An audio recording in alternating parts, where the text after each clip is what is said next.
आगे है जी double beam spectrophotometer. देखें सारे का सारा प्रोसेस सेम वैसे ही है जिस तरह का सिंगल बीम स्पेक्ट्रोफोटोमीटर का है। फ़र्क कितना है कि पहले सैंपल सेल रखा जाता है, फिर उसको बाद में रिप्लेस किया जाता है रेफरेंस सेल से, फिर उसमें से लाइट पास करवाई जाती है। लेकिन डबल बीम स्पेक्ट्रोफोटोमीटर में ये काम एक ही वक्त होता है। ठीक है, मतलब कि जो लाइट यहाँ से पास होगी स्लिट से, वो रोटेटिंग डिस मिरर पर जाकर फॉल करेगी। रोटेटिंग मिरर जो होगा उस लाइट बीम को, ठीक है, टू पार्ट्स में, इक्वल पार्ट्स में पहले स्प्लिट कर देगा। तो वन पार्ट जो होगा लाइट का वो सैंपल सेल से पास होगा, और जो दूसरा पार्ट है लाइट का जो स्प्लिट हुआ है वो रेफरेंस सेल से पास हो जाएगा। आगे फिर इस तरह दोनों डिटेक्टर के थ्रू डिटेक्ट होंगे, और आगे जो है जो वेवलेंथ वर्सेस ऑब्जर्वेटिविटी के दरमियान जो है वो ग्राफ एक स्पेक्ट्रा बनकर आ जाएगा रिकॉर्डर के थ्रू। तो चलें इसकी जो है वर्किंग को देख लेते हैं। सेम एज रेडिएशन सोर्स है, ठीक है, हाइड्रोजन या ड्यूटेरियम लैंप का या फिर टंगस्टन फिलामेंट का। इसने क्या करना है, यूवी विजिबल लाइट को जनरेट करना है। आगे मोनोक्रोमेटर है, मोनोक्रोमेटर ने क्या करना है, पॉलीक्रोमेटिक लाइट को मोनोक्रोमेटिक लाइट में कन्वर्ट कर देना है। पॉलीक्रोमेटिक लाइट क्या है, जो सीविरल वेवलेंथ की लाइट पर मुश्तमिल हो, और मोनोक्रोमेटिक जो सिंगल वेवलेंथ की लाइट पर मुश्तमिल हो। आगे हमने मूवेबल स्लिट होती है, इसको हम जो है अप डाउन यानी कि एडजस्ट कर सकते हैं। ठीक है, और एडजस्ट इसलिए कर सकते हैं क्योंकि अगर हम चाहते हैं कि फ़र्ज़ करें यहाँ से 450 नैनोमीटर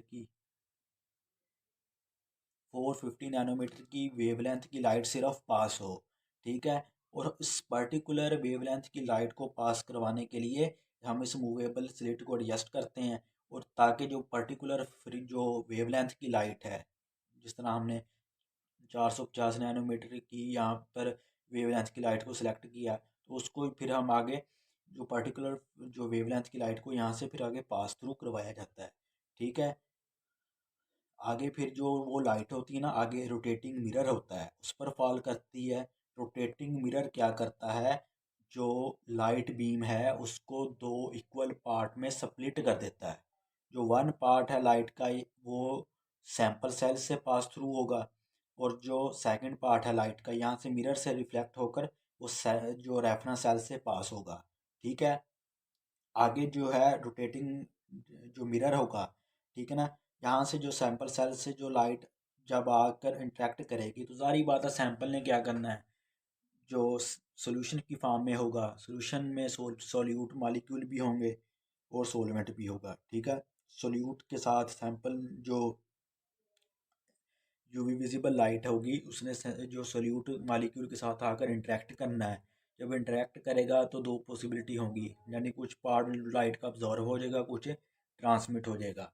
और जो ट्रांसमिटेड जो लाइट होगी वो मिरर से यहाँ से रिफ्लेक्ट होगी, रिफ्लेक्ट होकर आगे रोटेटिंग मिरर पर फॉल होगी, और फिर आगे डिटेक्टर से डिटेक्ट होगी, और फिर वो सिग्नल एम्पलीफाई होकर रिकॉर्डर तक जाएंगे। सेम केस यहाँ पर है, यहाँ से जो दूसरा पार्ट है लाइट का जो रेफरेंस सेल से पास थ्रू होगा, रेफरेंस सेल में प्योर सोलवेंट होगा, ठीक है, उससे लाइट पास होगी और आगे फिर रोटेटिंग मिरर पर फॉल करेगी, आगे सेम एज डिटेक्टर से डिटेक्ट होगी, और रिकॉर्डर पर आके वेवलेंथ वर्सेस ऑब्जर्वेटिविटी के दरमियान जो है ग्राफ बनकर आ जाएगा। ठीक है, जो अगर तो रेफरेंस सेल जो देखे ना सोल्यूशन में, अब सोल्यूट भी है सोलवेंट भी है, अगर तो सोलवेंट ने लाइट को ऑब्जर्व किया हुआ हो, ठीक है ना, तो इसी चीज़ का पता लगाने के लिए इस रेफरेंस सेल को हम यूज़ करते हैं कि आया कि सोलवेंट जो है हमारा सोल्यूशन फार्म में उससे वो लाइट को ऑब्जॉर्व करता भी है या नहीं। फ़र्ज़ करें रेफरेंस सेल ने लाइट को ऑब्जॉर्व किया, ठीक है, यहाँ पर जो लाइट फॉल होगी आई नॉट जो है इंसिडेंट लाइट होती है, और आई टी जो है ये ट्रांसमिटेड लाइट है। सेम इधर भी, ठीक है ना, यहाँ मैं लिख देता हूँ इंसिडेंट लाइट है, और यहाँ पर ये ट्रांसमिटेड लाइट है। फ़र्ज़ करें कि अगर यहाँ पर जो सोलिवेंट है रेफरेंस सेल में उसने लाइट को ऑब्ज़र्व कर लिया, तो फिर रेफरेंस सेल की जो ट्रांसमिटेड लाइट होगी रेफरेंस सेल की, ठीक है, ट्रांसमिटेड लाइट होगी, ठीक है, उसको बेसिकली सैंपल सेल की ट्रांसमिटेड लाइट से माइनस कर दिया जाता है, जिससे फिर आपके पास जो एक्यूरेट जो है ट्रांसमिटेंस वो आ जाती है। ठीक है,